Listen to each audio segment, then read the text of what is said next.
Hello and welcome to People in Profit. I'm Charles Pellegrin. It's a deal that's been decades in the works and might not make it across the finishing line.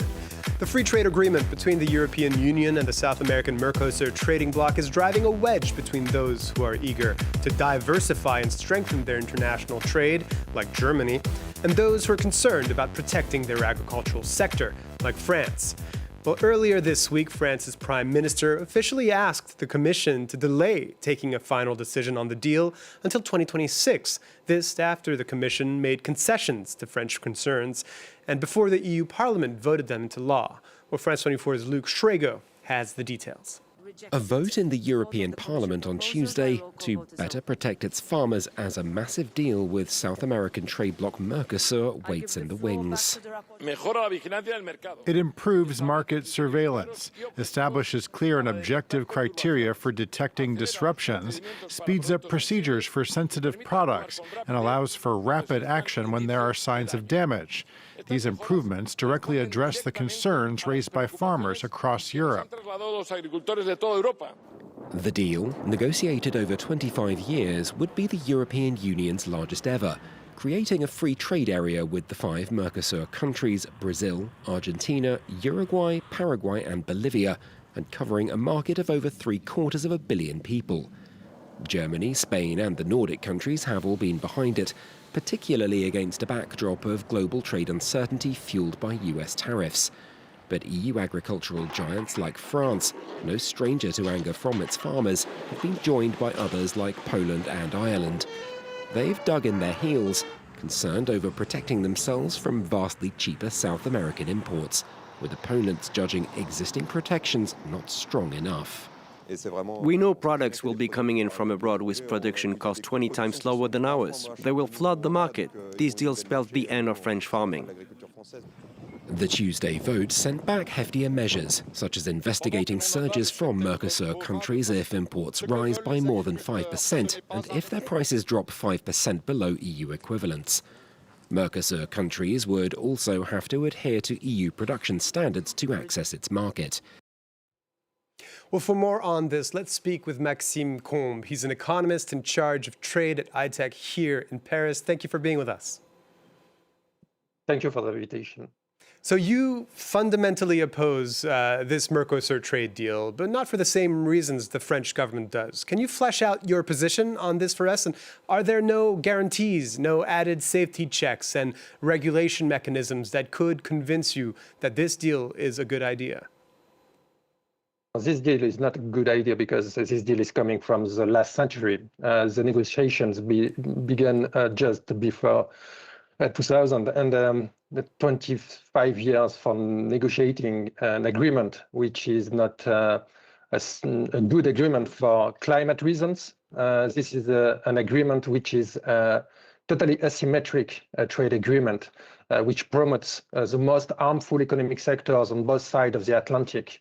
On this side, it will be the car industry that will benefit from this agreement, and the pharmaceutical industry too, and the most harmful industry we have in Europe.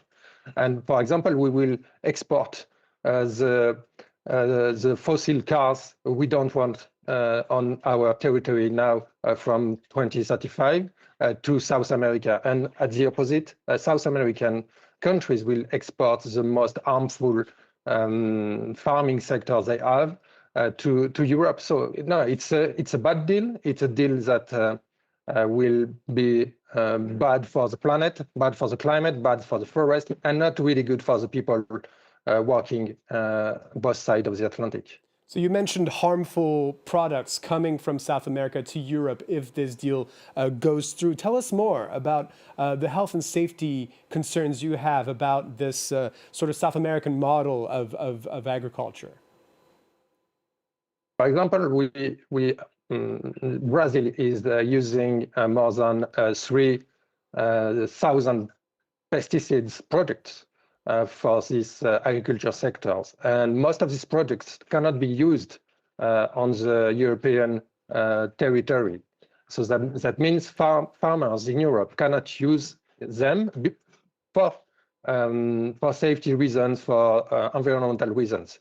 And with this agreement, we will export these pesticides because Europe is one of the most producers of these pesticides, even they are not allowed on the territory.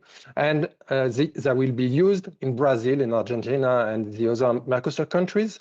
And we will have agricultural projects coming back in Europe with some residual pesticides on the products. And you cannot manage this. You cannot check it at the border. It's not working. We have examples each year that is passing. We have new examples of products coming from Brazil with pesticides on the products that are forbidden to be used and sold in Europe. So we have to stop with this, and we have to change the way we are organizing at the same time geopolitics and the global economy.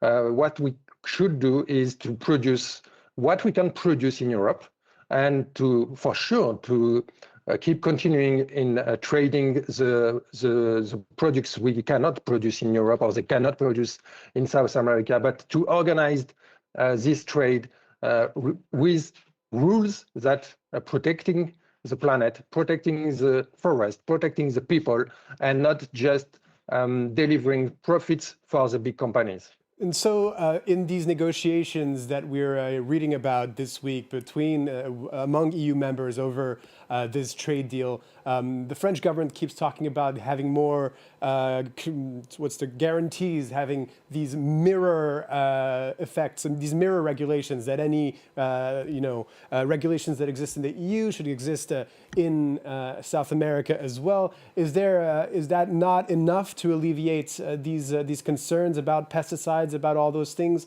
if those guarantees are brought?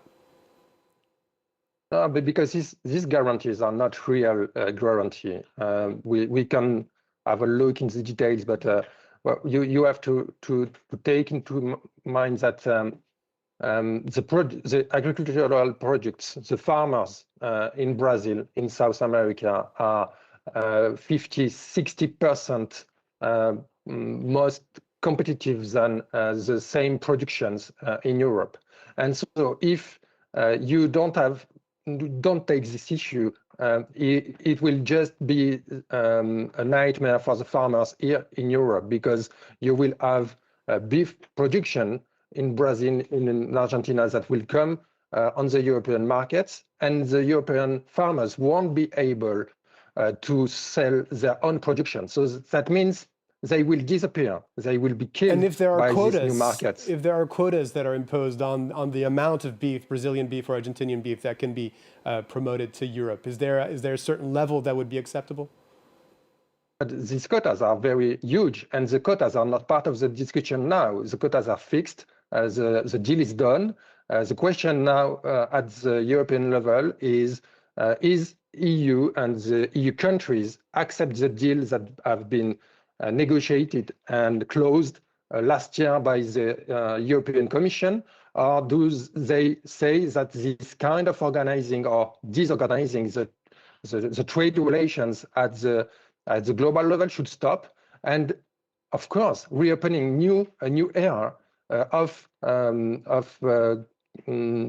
possibility of new agreements with Brazil, which is one of the big democracies we have in the world. But we have a lot to do with them. But let's have climate negotiations. Let's have deforestation negotiations. Let's have negotiations on how to guarantee good jobs on both sides of the Atlantic. This could be good relations and a good way to organize geopolitical affairs for this new century, and not to be stuck in last century way of doing things regarding globalization and trade issues. Mm-hmm. So this is the ideal trade pact that you sort of described, that you would envision between the EU and Mercosur, one that would put the climate at the forefront and social issues as well. You often work with South American activists and academics who also oppose this trade deal. What do they have to say?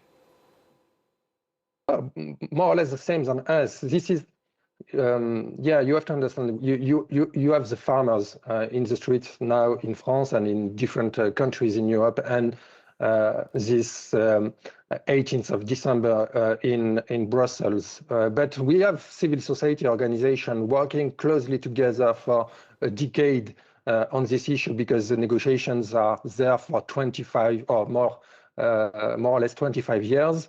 And we have a close alliance between academics, civil society organizations on both sides of the Atlantic. 400 organizations signed a same text, same text saying that they would like new kind of relations between the EU and the Mercosur country, and more than the Mercosur countries, the Latin American countries. And we can see the consequences of this globalization now all over the world. That means you have jobs who are disappearing. You have less possibility to count on the possibility to have local activities and local good jobs. And at the end of the day, it's just making extreme right rising all over the world. So let's stop with this kind of disorganizing global trade, and let's try to find a way to organize economics and to the global economy and the global relationships between the country and other values than just to make the trade growing all over the world. It won't save the planet, it won't save people, it won't save the forest, it won't save anything just to make trade increasing all over the world. Mm-hmm. That's right. Globalization and trade there having real, and trade policy having real political implications. Maxime Combes, you're an economist in charge of trade at ATEC. Thank you so much for sharing your insights with us on France 24. Thank you. Well, that's all for this week. Thank you for watching. And if you like this, you can watch all of our previous episodes on the France 24 app or website. Do stay tuned, though. We have more news coming right up on France 24.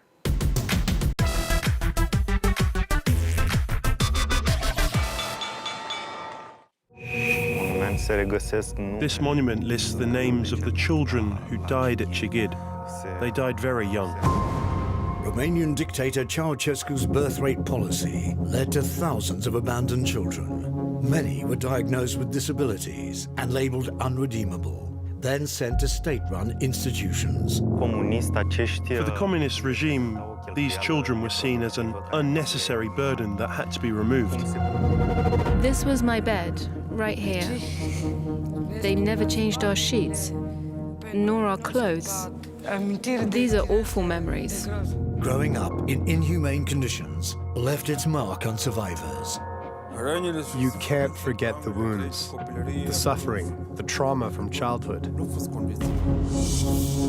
Revisiting Romania's missing children on France 24.